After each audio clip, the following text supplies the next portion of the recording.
million Jewish men, women. Auschwitz-Birkenau, where over 1 million Jewish men, women, and children, and approximately 125,000 non-Jews were murdered by the German Nazis, has entered human consciousness as the representation of supreme human evil, as well as the ultimate symbol of the Holocaust of the Jewish people, the Shoah. Following the end of World War II, the communist authorities in Poland decided to open a Polish state and international museum at Auschwitz I, the former concentration camp. They decided to leave Auschwitz II, which is Birkenau, the extermination camp located some 3 kilometers from Auschwitz I, in the state in which it was found upon liberation. Alongside the main exhibition of the State Museum at Auschwitz I, the communist authorities facilitated the opening of several national exhibitions in the former prisoner blocks, including a Jewish exhibition in Block 27, which dates to the late 1960s. The exhibition in Block 27 gradually became outdated, and therefore, with time, became mostly a place of identification and ceremonial for groups mostly from Israel. Following the 2005 visit of Prime Minister Ariel Sharon to Auschwitz-Birkenau, a decision was made by the government of Israel on behalf of the Jewish people to create a new permanent exhibition in Block 27. Yad Vashem was charged with design and implementation of the new exhibition to be funded by the State of Israel with the aid from the Claims Conference. In trying to tackle the first question of the theme of the exhibition, looking at the visitors of Auschwitz Museum today, more than 2 million visitors a year, most of them as they visit the former concentration and extermination camps, meet mostly the stories of the prisoners in the camp and those that their fate led them directly to the crematorias. But they do not understand the whole story of the Holocaust, and therefore this was chosen as the main theme of the block. This exhibition will bring several focal points which will enable the understanding of the scope of the Holocaust, which Auschwitz became its symbol, but does not stand alone. The design of the block was decided to keep plain and not to be a contrast to what can be seen outside of the window, the former camp, which shows us the implementation of the views which led to such an atrocity. Looking inside the block, we can see the choice of 3 languages: Hebrew, English, and Polish, as well as the name of the event. We do not speak of the Holocaust or Zagwada, but we speak about Shoah in order to differ it from other genocides and other events through history. In the opening of the block, Elie Wiesel wrote the following words: "Open your heart, visitor, and your mind, and your soul, as you walk through the exhibition Shoah and are enveloped by the sights and sounds of the past. Hear the voices of the victims, see the drawings of the children, touch the names of the murdered. Be this place's messenger. Take with you a message that only the dead can still give the living, that of remembrance." Looking to your right, you can see the definition of what is the Shoah. The Holocaust was unprecedented genocide, total and systematic, perpetrated by Nazi Germany and its collaborators, with the aim of annihilation of the Jewish people. The primary motivation was the Nazis' anti-Semitic racist ideology. Between 1933 and 1941, Nazi Germany pursued a policy that dispossessed the Jews of their rights and their property, followed by the branding and concentration of Jewish population. This policy gained broad support in Germany and much of occupied Europe. In 1941, following the invasion of the Soviet Union, the Nazis and their collaborators launched the systematic mass murder of the Jews. By 1945, nearly 6 million Jews had been murdered. This definition of Shoah centers what characterizes it as an unprecedented event: its totality, its systematic murder, its Nazi, anti-Semitic, racist ideology, as well as its globality. But in order not to remain just in the words of an academic definition, look to your left and you will find the words of Zalman Grodowski. who was murdered in the Sonderkommando revolt in Birkenau on October 7, 1944. In one of his entries in his journal, he wrote the following: "Come here, you free citizen of the world, whose life is safeguarded by human morality and whose existence is guaranteed through law. I want to tell you how modern criminals and despicable murderers have trampled the morality of life and nullified the postulates of existence." As we continue, we can see Hagit Shimoni's artwork, video art, prayer. It is based on a prayer the Jews recited for thousands of years. I believe. I believe with a complete faith in the coming of the Messiah. Though he may delay, still every day I believe. Prayer is a human need, no matter the religion. As Professor David Halivni defined, man is a praying being. In Judaism, prayers have a great role. 3 times a day: morning prayer, Shacharit, noon, Mincha, and an evening prayer, Arvit. But this specific prayer, which symbolizes hope, received an additional meaning during the Holocaust. It was a prayer that was passed to one of those who managed to escape a deportation train to Treblinka extermination camp, reach eventually New York, arrive to the great Hasidic Rebbe of Mojitz, and the melody that today is known to us with this song is the one that was composed on that specific train. We are entering now the next room, which will answer the question, who are the Jews in the interwar period?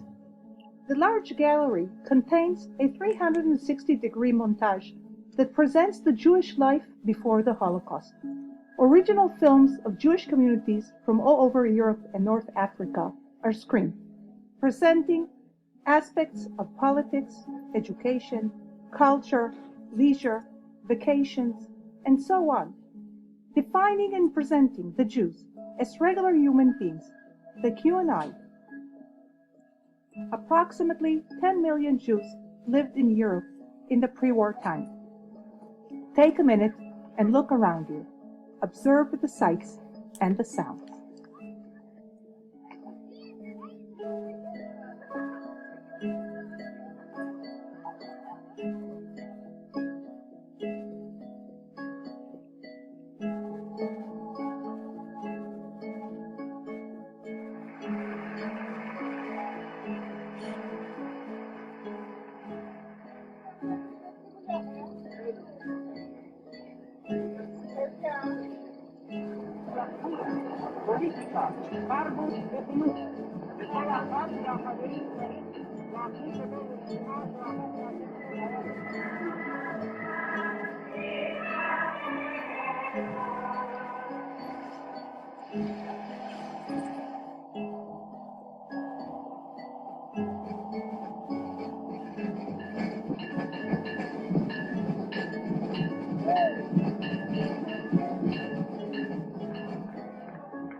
As we leave this depiction of pre-war life, the question that rises is, why were the Jews the ones who were targeted to that extent by Nazi Germany? As we go up the flight of stairs to answer this question, please look through the window, where you can see the view of the former concentration camp. This gallery is dedicated to the Nazi ideology that was the infrastructure of the Holocaust, an ideology based on racial anti-Semitism.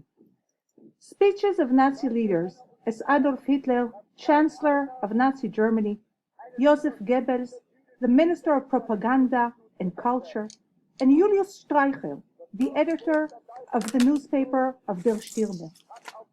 They can be heard in this gallery, and you can see as well the public reaction to them, which is screened.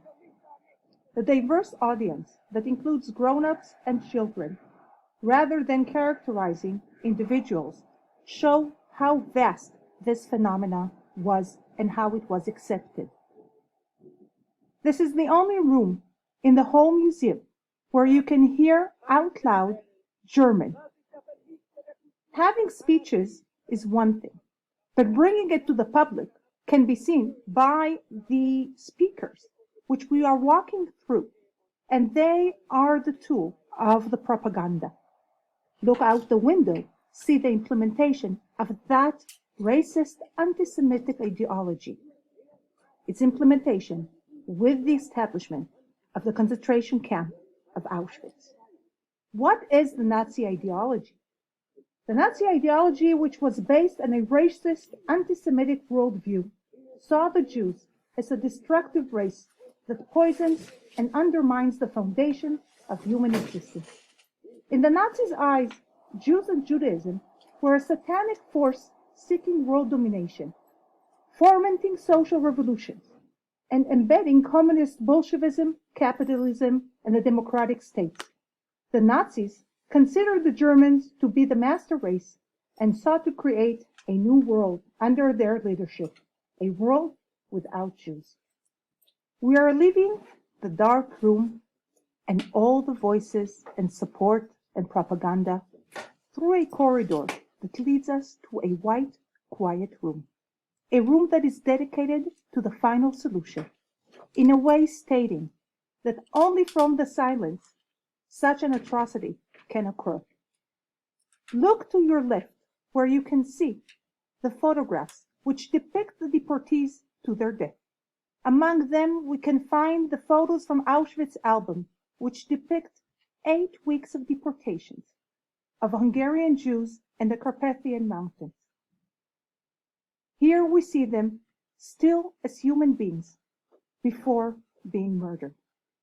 Across the room, we can see the place of extermination, Auschwitz II, Birkenau, the place which was left almost untouched with the end of the war, served as the place of mass extermination of European Jewry between the spring of 1942 and November 1944. In the middle of the room, we can see the geography of murder.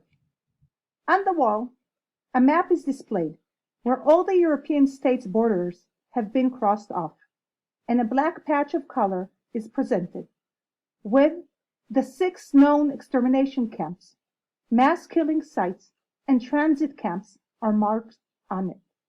The map displays mass killing sites of more than 2,000 victims. And the question that rises is, how come Auschwitz-Birkenau became the symbol of the Holocaust? What makes a symbol? The fact that we have a place which was an international camp, a place of deportees from all over Europe, with a high number of victims, but also many survivors who can testify after the war of the whereabouts and the story of the place. We have here also visual evidence. The fact that when the Red Army liberated Auschwitz, they found the camp standing. All this together makes Auschwitz specifically a symbol.